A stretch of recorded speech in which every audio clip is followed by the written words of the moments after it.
What is a learner's mindset? Where does it come from? How is it developed?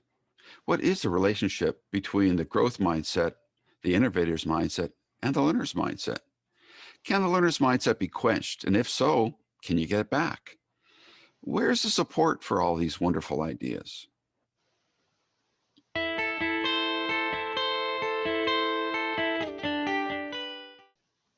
Welcome to another session of a learner's mindset discussion. I'm Dr. Dwayne Hrapnik, and my esteemed colleague is. Dr. Talissa Thibodeau.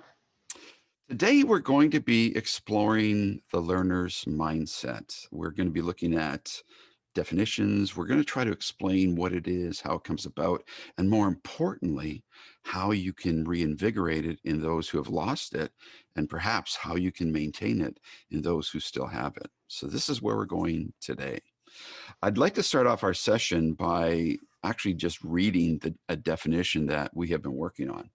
You and I have come up with this notion of the learner's mindset, and we don't have to cite ourselves because it's something we've been working on for a long time. And so I'm going to read something, and bear with me. And I think this is something that this definition will be quite helpful.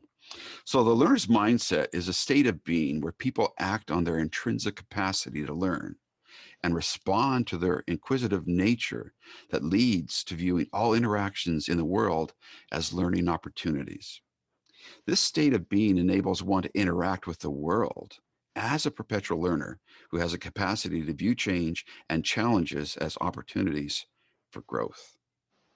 This is what we are defining for now as a learner's mindset. I'm sure as we keep on working on these ideas and publish a few more things, we're going to refine and sharpen these ideas all that much more. Before we start talking about the comparison between the learner's mindset, how it came about, and what role does it play with a growth mindset and the innovator's mindset, do you have any opening ideas about the learner's mindset and why this is important?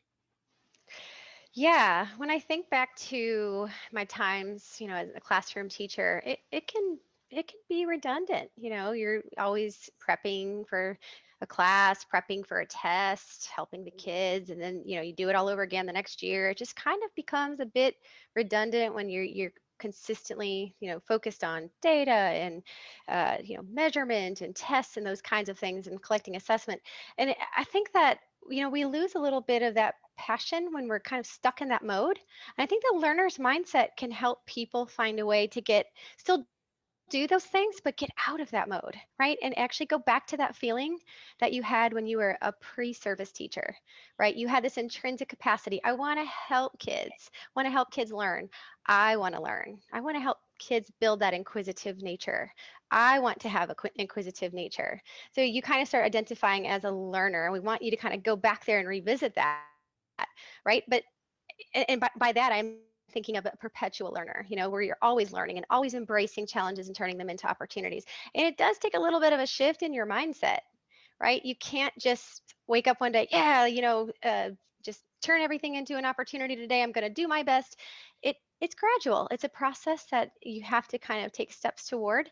Eventually, you get to that point where you're like, okay, today's going to be a good day. I'm going to make the best of it. Doesn't matter what's thrown at me.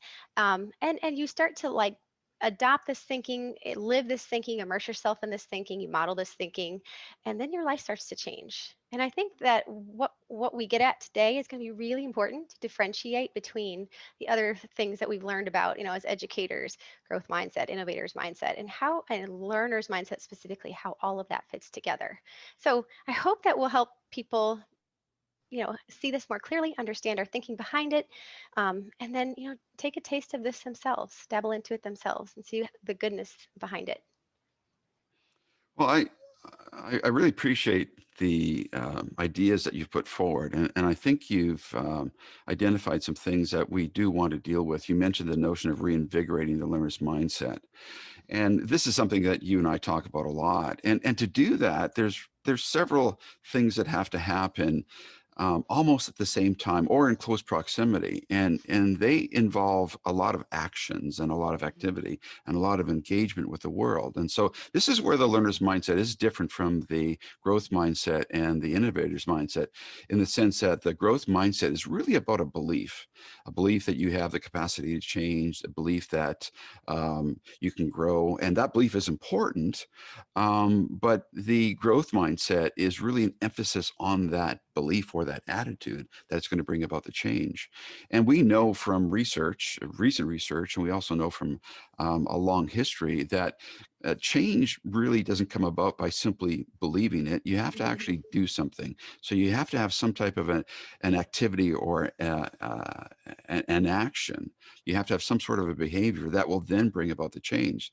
So the growth mindset is a wonderful mindset to have, in the sense that you have to help students to believe that they can grow, that they don't have a fixed mindset. They have got a capacity to develop. They have a capacity to improve their lot in life and everything around them. So that's a starting point. But research has shown that if you just focus on that, it doesn't really help. The innovator's mindset is very similar to that, in the sense that it's built upon the growth mindset, and it adds some additional beliefs or attitudes, that you have to be innovative, you have to be creative, and you have to explore and go beyond. And these are great. These are wonderful things, and we actually use the growth mindset and the innovator's mindset in the research that we do, in the courses that we teach, because they're important to expose students to this type of thinking and get them to recognize that they have to actually start to function differently. The thinking points to the fact that they have to change their behavior. And this is where we believe that the learner's mindset is a little bit different. It does start with thinking about learning differently, recognizing Mhm. that learning is this natural, amazing, wonderful, and intrinsic capacity. And then we focus on the notion that students have to take a look at every opportunity, every challenge, as an opportunity to develop something and to make it their own. Right. So life's challenges are not things that are going to hold them back. They're opportunities to grow and to innovate and to make those changes. Now, the other factor that we include in the learner's mindset is that you have to change the learning environment.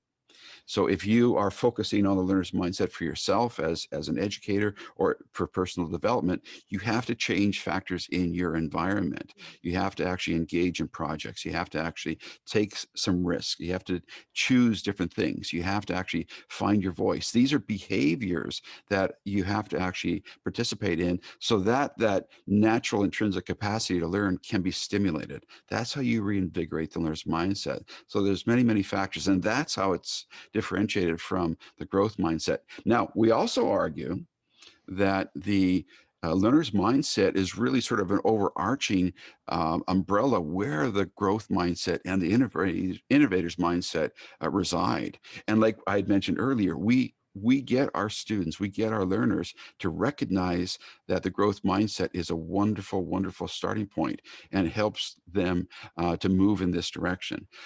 Thoughts on this before we talk about one other key factor about, maybe we don't need to reinvigorate the mindset if we sustain it. Before we go there, what are your thoughts?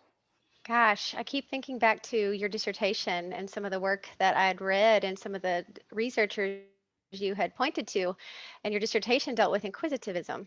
And I see, pieces of this kind of trickled throughout. And what I love is if you it's like taking the best of both worlds, taking the growth mindset, innovator's mindset, and and it culminates with this intrinsic capacity and viewing, change as an opportunity to grow into the learner's mindset. So it's essentially stepping back and asking yourself what is, but what, this is what it is, but what could it be?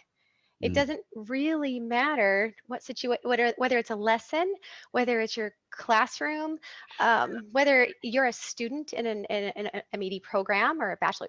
Here is where we currently are, and how can I actually alter, change, manipulate, move some things to be a catalyst for something different?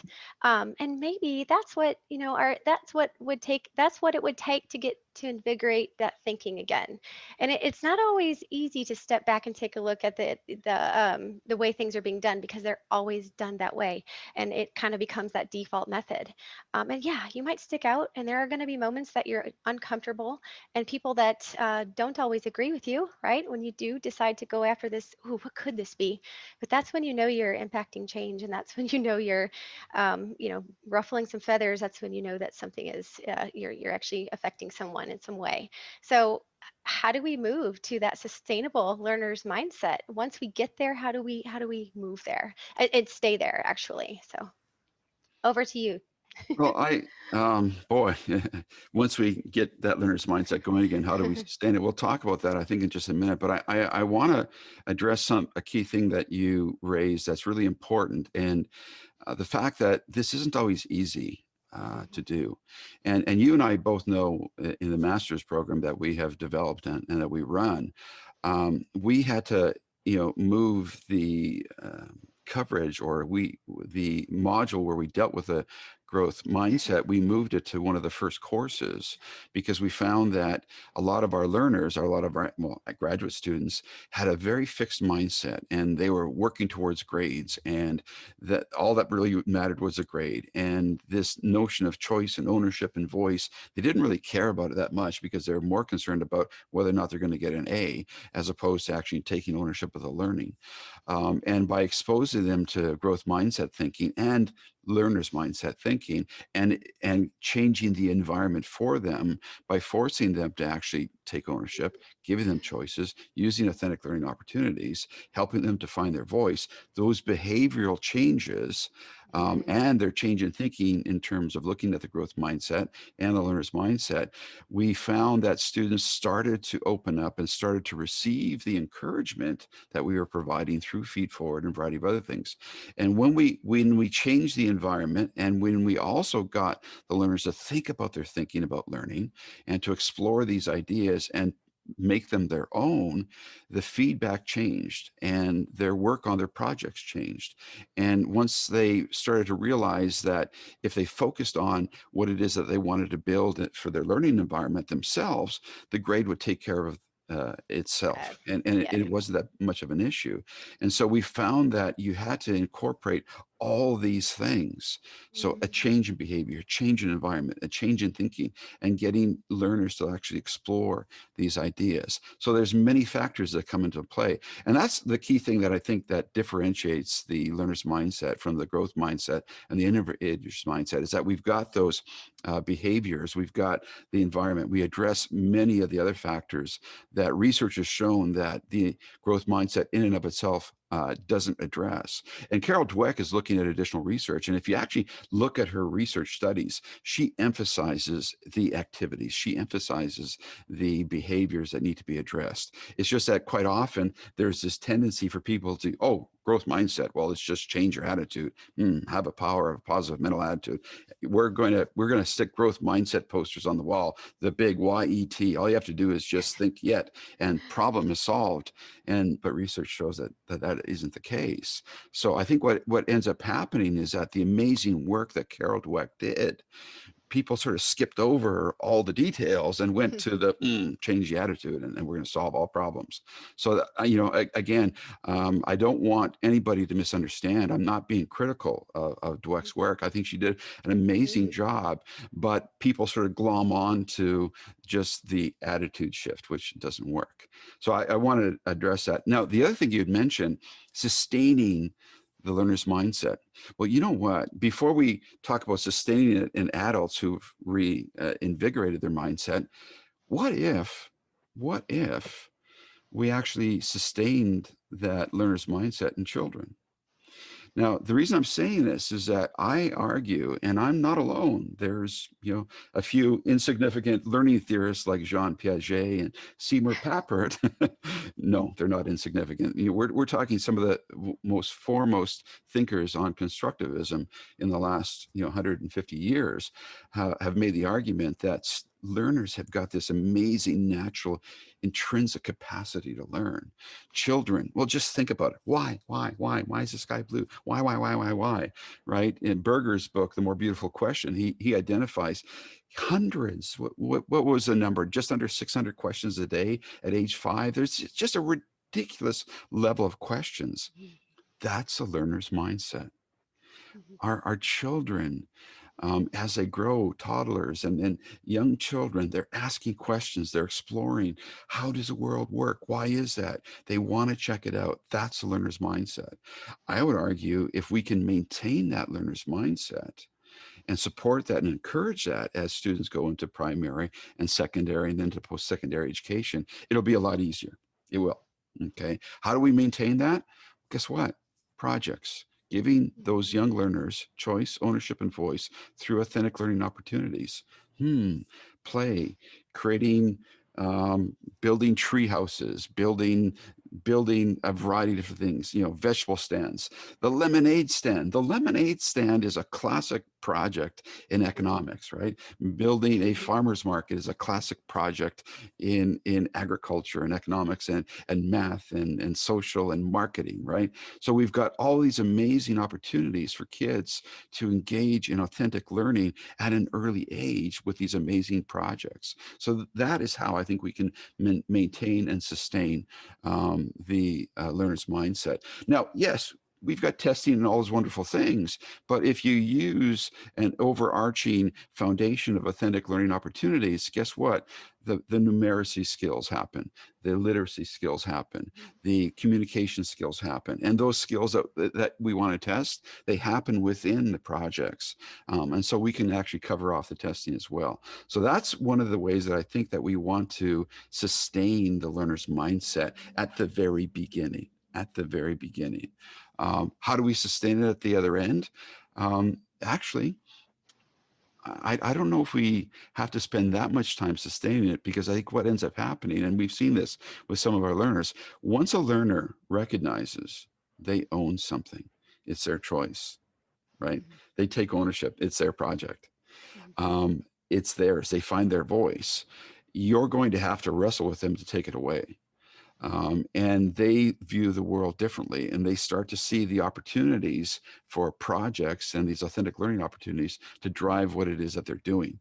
So the sustaining aspect of the learner's mindset, I think, comes about by people engaging in those authentic opportunities. One of the most important things I think for our adult learners, and we're finding this, is you have to actually engage in a learning community that believes the same thing. Think of some of our graduate students who've gone back to a district where they're one or two, there's only a small handful of people who are doing projects, who are doing, helping people prepare for life, and very quickly they can get discouraged. So another aspect of sustaining the learner's mindset is helping people to connect to a community of believers, so to speak, learner's mindset believers, and that community can support and encourage each other. So, what are your thoughts on sustaining the learner's mindset, perhaps in young children and then adults? Great segue. I was thinking two things. The first one was if we want our kids to have a learner's mindset, just to confirm, we must first adopt it for ourselves, right? So we need to have it here before it can be there. We want our kids to move away from this notion of, grading and just focused on getting that 100. We want them to take the best of all of these mindsets that we've been talking about, the best of the growth mindset, believing, really truly believing, yeah, I'm working towards something. I'll get there. I'll turn that into a challenge. That challenge will become my opportunity to grow. We have to first model that. We have to first think that. We have to first believe that, right? Okay. And then, become that perpetual learner ourselves. And that is really where, my thought is on that sustaining is taking the best of all of those pieces, the growth mindset, innovator's mindset, and the best parts of the learner's mindset, which is acting on that intrinsic capacity. I want to restore that love for learning. I want to ask questions. I want to have this inquiry mindset where I'm thinking about how does this work? What can this do? Where can I go with this? I even myself have found buying my son, who just turned 6, toys that are make and break testers from Sam's Club, or finding this spider that you put together. It's a robot top. He loves that stuff. He loves putting together Legos.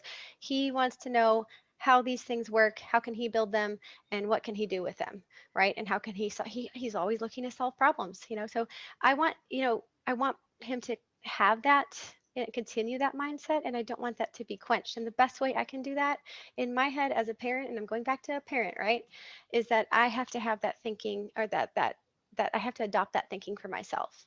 And it takes a little time. And when you start testing that out, your behavior start changing a little bit, your attitude starts to go come along with that.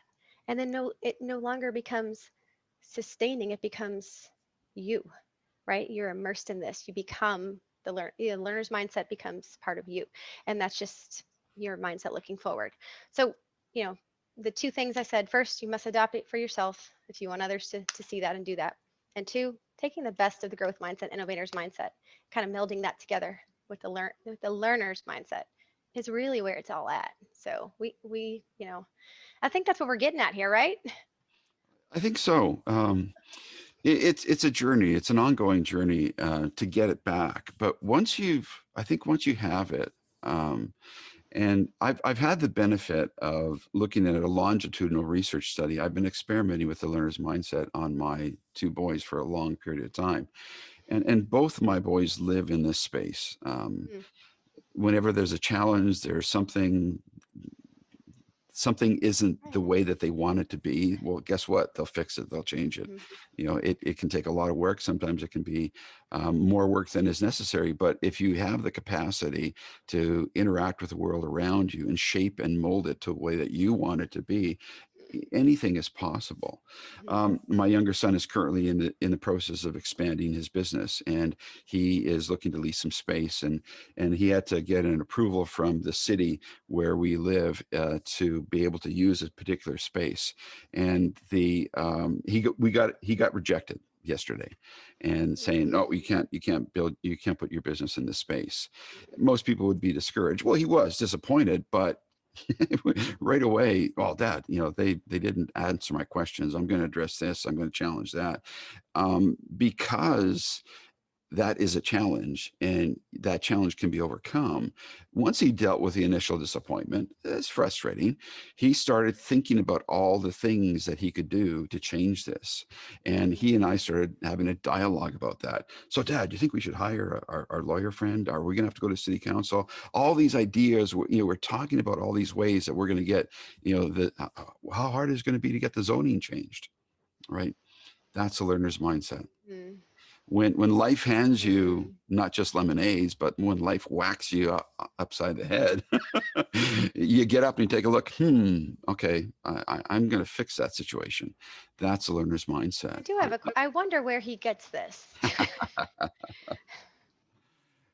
That I think is the an aspect of sustainability with the learner's mindset.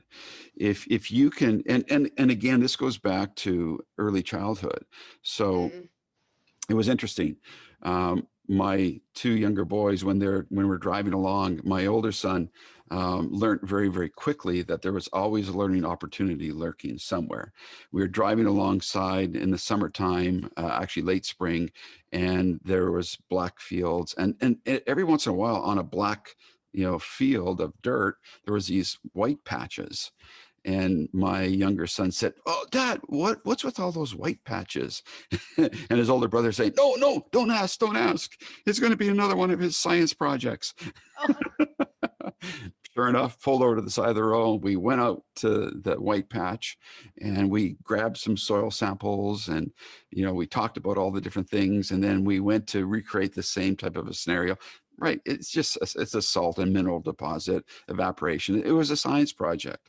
So his question immediately turned in an opportunity for him to learn about science, to learn about evaporation, to learn about mhm, minerals, to learn about filtration, a variety of other things.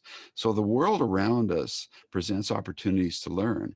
And I think as teachers, as parents, as educators, as people who want to improve the world, I think we owe it to others to look at ways that we can shape and manipulate and understand the world and make it do what we want it to do, as opposed to simply respond reactively to the circumstances. So I think that's a wonderful sustaining mhm, factor. If you can develop that learner's mindset early, I would argue that if you can, in primary education, if you can maintain that learner's mindset, I think by grade 3, 4, or 5, it's tough to take it away, because kids not only um, will have a capacity to challenge things, but as they go into middle school and they start to form their identity, part of their identity is the fact that they solve problems.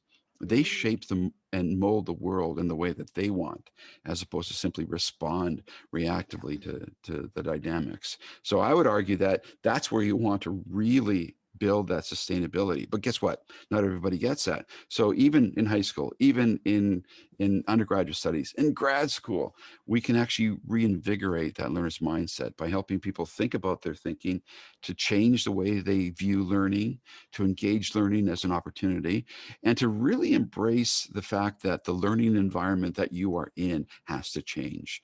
You have to look at choice. You have to look at ownership. right. You have to actually find your voice through authentic learning opportunities. And all the challenges around you can become those authentic learning opportunities. So you can do that individually, or as an educator, you can actually look at the world around you and help learners to actually tackle those authentic learning opportunities, which will help to reinvigorate that learner's mindset.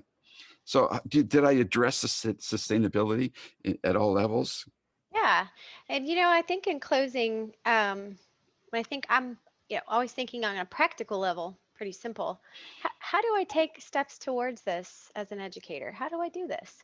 My mind takes me back to simple tweaks. This is not oh, you're going to dunk me and I'm all of a sudden going to come out of the water and I'm going to have, learner's mindset. It's not going to be that way. Start thinking about a shift or a tweak in small things that you do to kind of engage or just initiate the process. For example, maybe you'll ask like a in science class an inquiry question that you didn't ask before. Tack something different on there that gives the kids a little bit of choice there. Test it out, see. Because when they have that choice, all of a sudden, ooh, I really like, they start asking more questions and they're getting excited, right?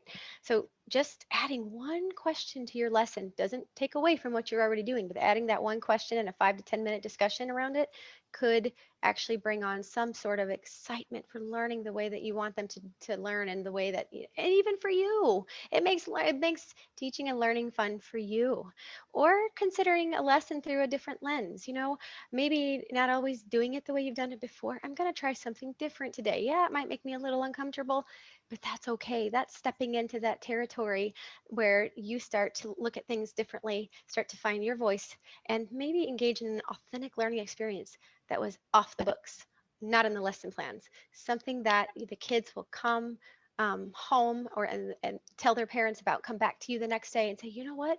We did this because we talked about that at home, right? And so you want, just small little tweaks to dabble into this is how you get started with this. And then when you start going, ooh, I kind of like that, things start to shift a little bit more rapidly. And then when you own this thinking of a learner's mindset as an educator, you become the learner. All of a sudden, you become a learner yourself. It's no longer, I'm just teaching these kids. I am learning with my kids. Shift, shift, big shift. When that happens, doors open everywhere. It's quite amazing. Yeah, you shift from being the teacher and the dispenser of knowledge and information to being that coach, that guide, that mentor Yeah. that encourages your learners to take ownership of the learning and to learn. And that's Uh, how let, you find your voice. yeah, exactly. Let's not forget the wonderful work of Carol Dweck. Mm. There's this thinking, well, I'm not a math person. I'm not an art person. I'm not this type of person. Wow, that's classic fixed mindset thinking.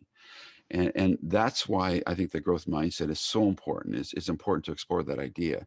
If we start to recognize, well, anybody can be a math person, you just got to practice. Anybody can be somewhat artistic. Yeah, you can draw. People can. You just have to learn how it works. You may not be have the capacity that some others have, but I think all of us have the capacity. So that growth mindset thinking is a starting point to recognize that we can grow. I think that's another really important presupposition that we have to address. We have to move away from that thinking that we can't do that. The other thing that you had mentioned is that, and this is going to be tough for a lot of educators, when you start allowing the kids to ask the questions and you give them some of that choice, You gotta let go of some of that control, Mhm. which can be tough. And Mhm. the learning can happen in messy and dynamic ways. Yep. And so I think when you move down this path, it can be exciting, but it also can be messy and it can be a little bit different. And a lot of people are often uncomfortable with change and can be a little bit uncomfortable if they don't have the reins very tight. So letting go of some of that control is an amazing thing. But You once know you what? start, Yeah. it's hard to stop. Go ahead. And letting go of that control, if you think about it, lends itself to opening the doors for collaboration too. Mm, And I'm not just talking about with students, like I'm thinking teacher to teacher, thinking educators.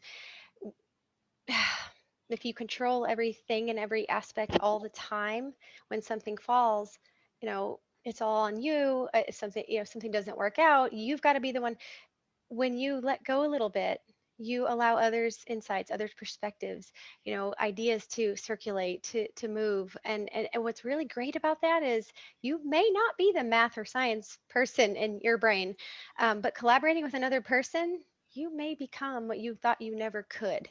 And I feel that that's where the learner's mindset starts like kicking me, because I'm in a, and I'm not going to share too many personal details. I'm in a position right now where I'm going, oh boy, what am I doing? But at the same respect, I know that I will get there and turn that challenge into an opportunity, because I take little things and I just explore. I explore. I have fun. I'm the first one to admit I failed. I'll fail again. I'll do it many more times, but that's when my best learning opportunities happen. And if I don't, I can't be the one that holds all the pieces. Um, Collaborating with others, doing this learner's mindset discussion right now. Doing this by myself wouldn't be near as impactful as having this conversation. We don't script these. We don't know what's going to come out of these. We do have similar and thinking, and we hope that you will join us in this this movement here. But in the same respect, turn everything that you care and you're passionate about, and even things you don't really feel comfortable with, into a project. How can I learn from this? What can I gain from this? Somebody assigns you something, hands you something you don't like. Oh man, I got to do this. Well, what can I learn from this experience? Because I can guarantee you, you're going to do things in the next 5 minutes, 15 minutes you don't like to do. But if you take that perspective of, I'll get through it, I'll just do it and get it done. You know, okay, well, what are you going to gain from that? But if you take every moment that you have, whether you like it or you don't, whether it's something you like to teach or you don't, how can I immerse myself in this and turn this into a good experience and make this moment count? Be present in the moment. That's important, to be present in the moment, to have a learner's mindset. You have to, and that's just another piece we haven't really talked about, but just to be aware, be aware of the opportunities around you that could offer more insight, development, thinking than you ever thought you could have. Like, with your boys, oh, don't say that. He's going to turn into a science experiment. Um, you did them a lot of good and they didn't even realize they were learning.